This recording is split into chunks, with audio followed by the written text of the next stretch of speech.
নমস্কার বন্ধুরা, কাকুলির পঞ্চব্যঞ্জনে আপনাদের সবাইকে স্বাগত জানাই। আশা করি আপনারা সবাই ভালো আছেন। বন্ধুরা, আজ আমি আপনাদের সাথে হোলির স্পেশাল একটা রেসিপি করে দেখাচ্ছি। রেসিপিটা হলো ঠান্ডা পানি ফুলকি। তো এই ঠান্ডা পানি ফুলকির জন্য আমি এখানে 250 গ্রাম বিউলির ডাল ভালো করে ধুয়েই ওভারনাইট ভিজিয়ে রেখেছিলাম। দেখুন, ডালটা ভালো করে ভিজেও গেছে। ডালটা ভিজেছে কি করে বুঝবো?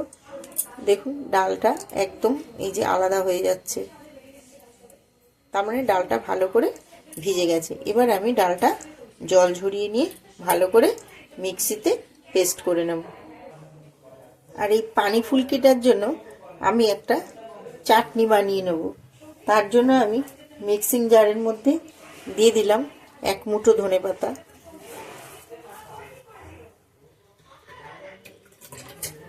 আর দিয়ে দিলাম 10 থেকে 12টা পুদিনা পাতা,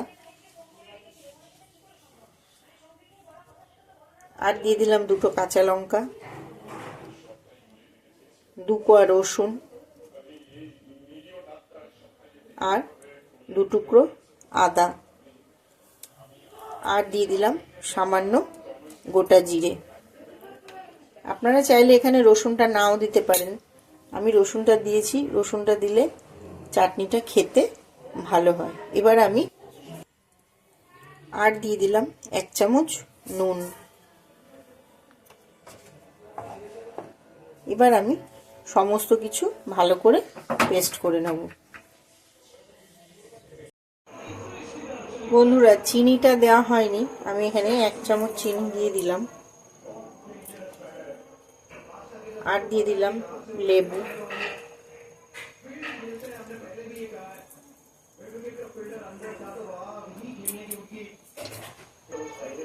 এবার আমি ঢাকা দিয়ে সবকিছু বেটে নেব। এবার আমি একটা ভাজা মশলা বানিয়ে নেব। তার জন্য এখানে দিয়ে দিলাম এই বড় চামচের 1 চামচ জিরে, আর দিয়ে দিলাম 1/2 চামচ ধনে, আর দিয়ে দিলাম এই চামচটা 1 চামচের একটু কম জোয়ান, আর দিয়ে দিলাম একটা শুকনো লঙ্কা। এবার আমি সবকিছু একটু ভালো করে ভেজে নেব। গ্যাসের ফ্লেমটা লোতে রেখেই তবে এই ধনে জিরে এইগুলো একটু ভেজে নেবেন। সবকটা মশলা আমার ভাজা হয়ে গেছে, দেখুন ভাজাটা এরকম হবে। এবার আমি নামিয়ে নিয়ে মিক্সিতে গুঁড়ো করে নেব। দেখুন, পানি ফুলকির ঠান্ডা পানিটা করার জন্য আমি এখানে একটা স্টিলের হাঁড়ি নিয়ে নিয়েছি। এবার আমি ওই হাঁড়িটার মধ্যে একটু দই ব্রাশ করে দেবো।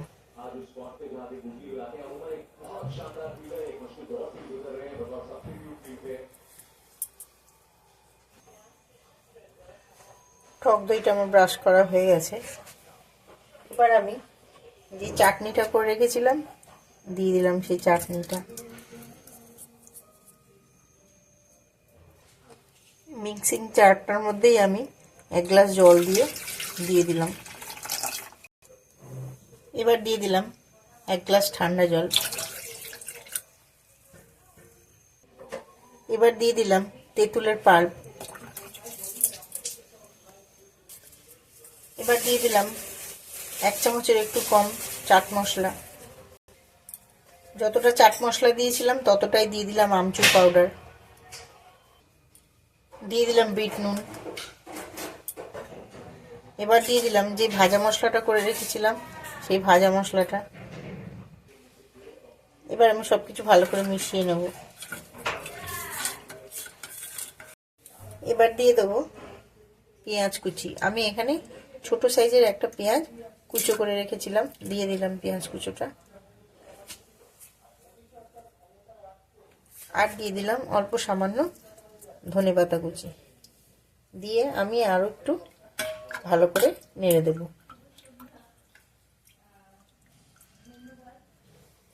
এবার আমি এটা একটু ঢাকা দিয়ে রাখবো, ততক্ষণ আমি পকোড়াগুলো বানিয়ে নিই। দেখুন, বিউলির ডালটা আমি বেটে নিয়েছি ভালো করে মিক্সিতে।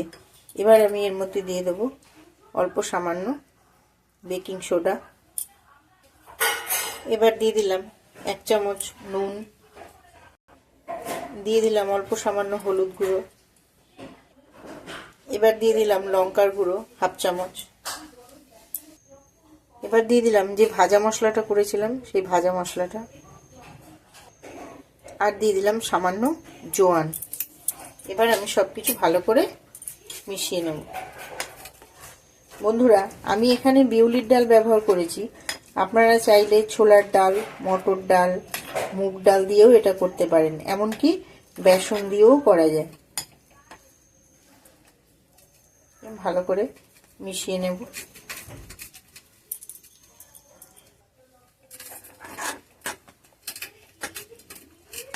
ভালো করে মিশিয়ে নিতে হবে, তা না হলে পকোড়াগুলো ভালো হবে না।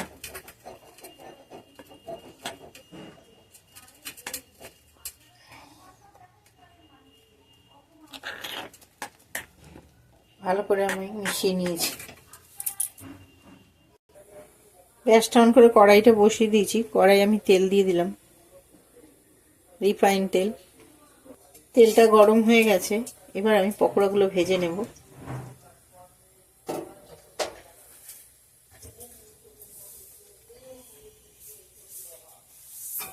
এরকম ছোট ছোট করে দিতে হবে।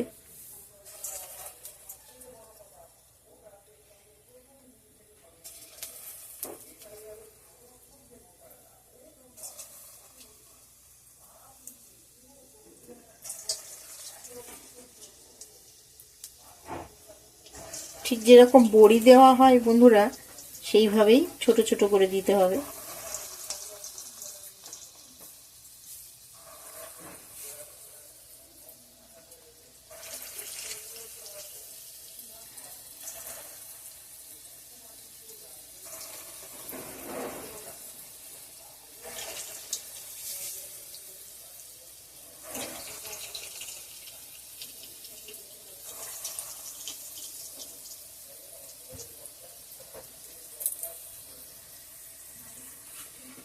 অল্প অল্প করেই ভাজতে হবে, তা না হলে গায়ে গায়ে লেগে যাবে, সেক্ষেত্রে পকোড়াগুলো ভালো হবে না।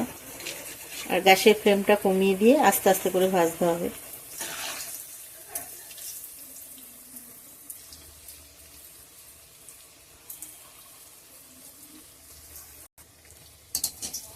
কটা আমার ভাজা হয়ে গেছে, এবার আমি তুলে নেব।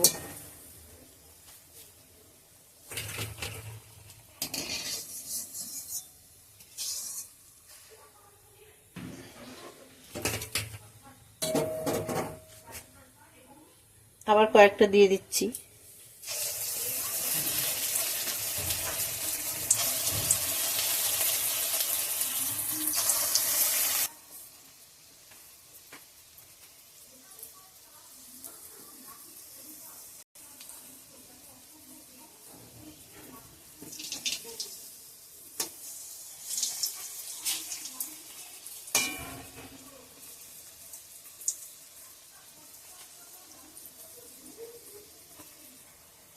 এই কটা পকোড়াও আমার ভাজা হয়ে গেছে, তুলে নেব।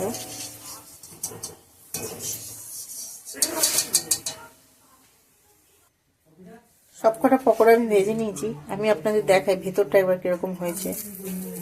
দেখুন আর কতটা মুচমুচেও হয়েছে।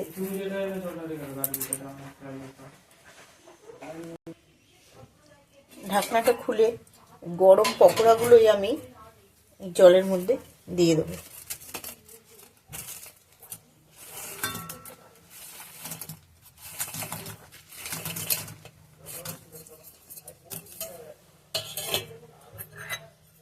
দিয়ে ভালো করে একটু নেড়ে দেবো।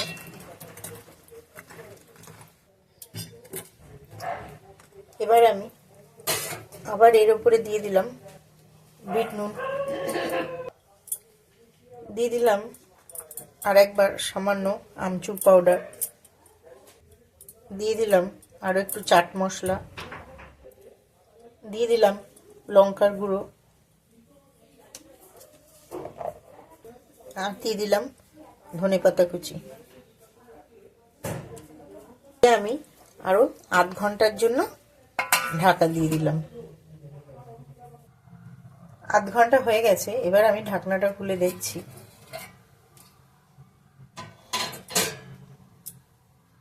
আর উপর থেকে ছড়িয়ে দিলাম কয়েকটা আইস কিউব। খুব বেশি দিলাম না, যেহেতু আগে আমি ঠান্ডা জল দিয়েছিলাম 1 গ্লাস, আর 1 গ্লাস নর্মাল জল দিয়েছিলাম, আর কয়েকটা আইস কিউব দিয়ে দিলাম। এখন অতটাও গরম পড়েনি, তাই জন্য একটু কম ঠান্ডা দিলাম। তৈরি হয়ে গেল আমার হোলি স্পেশাল ঠান্ডা পানি কি ফুলকি।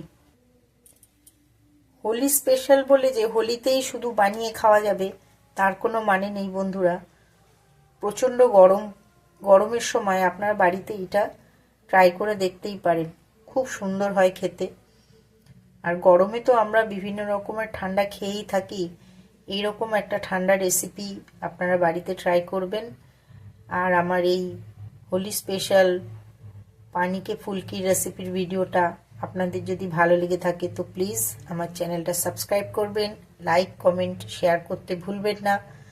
আর আমার চ্যানেলের নতুন বন্ধুদের বলি, প্লিজ আপনারা আমার চ্যানেলটা সাবস্ক্রাইব করে দেবেন, যাতে পরবর্তী সময়ে আমি নতুন কোনো রেসিপির ভিডিও দিলে যেটা সবার প্রথমেই আপনার কাছে পৌঁছে যাবে।